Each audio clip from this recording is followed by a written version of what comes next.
ও ভাই, সারা বাড়ি খুঁজে এই একটা ভাঙলি পালাম। তো মনে হচ্ছে পুরোনো ব্রিফকেস ভাই, খুলে দেখে ওরে আল্লাহ, এর ভিতরে কি সব টাকার বান্ডিল। যেইভাবে হোক এই ব্রিফকেস আমার নিতে হবে।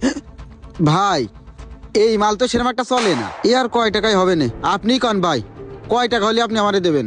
ভাই আপনি ওই 250 টাকা দিয়ে দিয়েন। না ভাই, ওই দামে নিলি লস হয়ে যায় ভাই। যেইভাবে হোক এই ব্রিফকেসটা আমার নিয়ে যাওয়া লাগবে। আপনি যে দাম করছেন ও ভাই, এর দাম তো 250 টাকা নেই।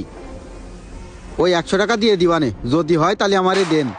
আরে ভাই 100 টাকা কোনো দাম হলো নাকি? আপনি 250 টাকা দিলে আরে দেন, ভাই না আমি দিলে নেবো, আপনার শোনেন কাছে বিক্রি শোনেন, করবো না। যেইভাবে হোক এই ব্রিফকেসটা আমার নিতে হবে। এর ভিতরে ও ভাই টাকা, আপনি টাকা। কি ভাবতেছেন?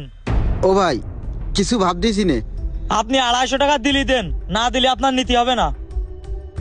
250 টাকায় আমি দিয়ে দিচ্ছি, তাহলে মালটা আমি নিয়ে যাচ্ছি। তাহলে ভাই ওই 250 টাকায় দিচ্ছি, মালটা আমি নিয়ে যাচ্ছি, ঠিক আছে? এই জায়গায় 250 টাকায় তো আছে। এই যে ভাই 250 টাকা নেন টাকা, ঠিক আছে ভাই? আচ্ছা ঠিক আছে ভাই। এই সাইকেলে আপনি এ মাল ধরাবেন কি করে? আরে ভাই ধরে যাবে না, সমস্যা নেই। আচ্ছা ভাই যান তাহলে। আচ্ছা ভাই গেলাম। যাক, ধান আজকে বাতায় ফেলেছি, তাড়াতাড়ি কাটে পড়িস।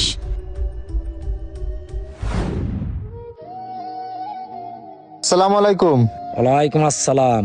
আমি ডিপিএস এর টাকাটা নিতে আইছি, ওই ডিপিএস এর টাকাটা দেন। আচ্ছা ঠিক আছে ভাই, তুমি দাঁড়াও, আমি নিয়ে আসতেছি। এই সময়টা কোনে গেল? এ রানা, রানা করে এই তো ভাই এদিকে আয়। আসতেছি ভাই। কি হয়েছে ভাই? করছে কি, ওই পুরনো ব্রিফকেসের ভিতরে 50,000 টাকা আছে, যা ওই টাকাটা নিয়ে আয়।